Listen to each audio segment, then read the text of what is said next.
നിങ്ങൾ emotionally sensitive അല്ലെങ്കിൽ week persons ആണോ?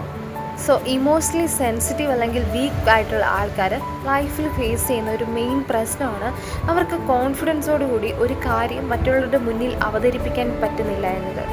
സോ ഇതവരെ മെയിനായിട്ട് അഫക്റ്റ് ചെയ്യുക അവരുടെ വർക്കിംഗ് ഫീൽഡിലായിരിക്കും. സോ ഇപ്പോൾ എന്തെങ്കിലും ഒരു ഇൻസിഡൻറ്റ് ഉണ്ടായി എന്ന് വിചാരിക്കുക, അപ്പോൾ അവരുടെ ഭാഗം ചിലപ്പോൾ ജെന്യുവിൻ ആയിരിക്കും, അത് അവർക്ക് ബാക്കിയുള്ളവരോട് പറയണമെന്നിരിക്കും. അതായത് അവരുടെ ഹെഡ് അല്ലെങ്കിൽ സീനിയർ സ്റ്റാഫിനോട് അവർക്ക് അതിൻ്റെ എക്സ്പ്ലനേഷൻ കൊടുക്കേണ്ട ഒരു സിറ്റുവേഷൻ വന്നിരിക്കുന്നു എന്ന് വിചാരിക്കുക. സോ അങ്ങനെയുള്ള സിറ്റുവേഷൻസിൽ ഉള്ളിലെ പേടി കാരണം പലപ്പോഴും നിങ്ങൾക്കത് പറയാൻ കഴിയാതെ വന്നിട്ടുണ്ടോ? ഇങ്ങനെ വരുമ്പോൾ, ഇങ്ങനെയുള്ള സിറ്റുവേഷൻ നമ്മൾ ഫേസ് ചെയ്യുമ്പോൾ നമ്മൾ എങ്ങനെയാണ് നമ്മുടെ ഇമോഷൻസിനെ നമ്മൾ ഒരു പരിധി വരെ നമ്മൾ കൺട്രോൾ ചെയ്യേണ്ടതെന്നാണ്.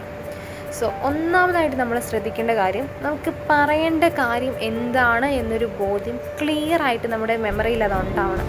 സോ അവിടെ ചെന്നതിന് ശേഷം നമുക്കും എന്താണ് പറയുന്നത് നമുക്കും മനസ്സിലാവുന്നില്ല, അവർക്കും മനസ്സിലാവുന്നില്ല എന്നൊരു സിറ്റുവേഷൻസ് ഉണ്ടാക്കരുത്. സോ പറയുന്ന കാര്യം എന്താണ് എന്നൊരു വ്യക്തത നമുക്കുണ്ടാവണം. മറ്റൊരു കാര്യം എന്ന് പറയുന്നത്, ഈവൻ നമുക്ക് ഒത്തിരി മൈൻഡിൽ നല്ല പേടിയായിരിക്കും, പക്ഷേ ഒരിക്കലും നമ്മുടെ ഫേസിൽ അത് അറിയിക്കാൻ പാടില്ല. ഇപ്പം ഞാനിപ്പോൾ നിങ്ങളോട് സംസാരിക്കുന്ന പോലെ എൻ്റെ മൈൻഡിൽ എത്ര പേടിയുണ്ടെങ്കിലും നമ്മുടെ ഫേസിൽ പേടിയാണ് എന്ന് നമുക്ക് അറിയിക്കാൻ പാടില്ല.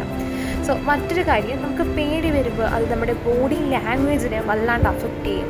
അതായത് ചില സമയത്ത് പേടിയൊക്കെ വരുമ്പോൾ നമ്മളിപ്പോൾ കൈ കൊണ്ട് ഇങ്ങനെ കാണിക്കുക, അല്ലെങ്കിൽ നമ്മുടെ കണ്ണിങ്ങനെ അങ്ങോട്ടും ഇങ്ങോട്ടും പോവുക. സോ ഇങ്ങനെ നമ്മളിത് അറിയുന്നില്ല, ചിലപ്പോൾ ബാക്കിയുള്ള അതായത് കാണുന്ന ആൾക്കാരായിരിക്കും ഇത് ശ്രദ്ധിക്കുന്നത്.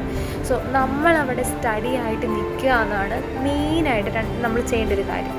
മറ്റൊരു കാര്യം, നമുക്ക് പേടി വരുമ്പോൾ നമ്മുടെ സൗണ്ട് വേരിയേഷൻസ്, അതായത് നമുക്ക് ഉള്ളിൻ്റെ ഉള്ളിൽ പേടിയൊക്കെ വരുമ്പോൾ അത് പുറത്ത് എക്സ്പ്രസ് ചെയ്യുന്നത് ചില സമയത്ത് നമ്മൾ സംസാരിക്കുമ്പോൾ വാക്കുകളിങ്ങനെ വിഴുങ്ങി പോവുക, അല്ലെങ്കിൽ വിക്കി പോവുക, ഇങ്ങനെ ഒത്തിരി കാര്യങ്ങൾ ഉണ്ടാവാറുണ്ട്. സോ ഇതൊക്കെ തന്നെ നമ്മുടെ പേടിയുടെ ലക്ഷണങ്ങളാണ്.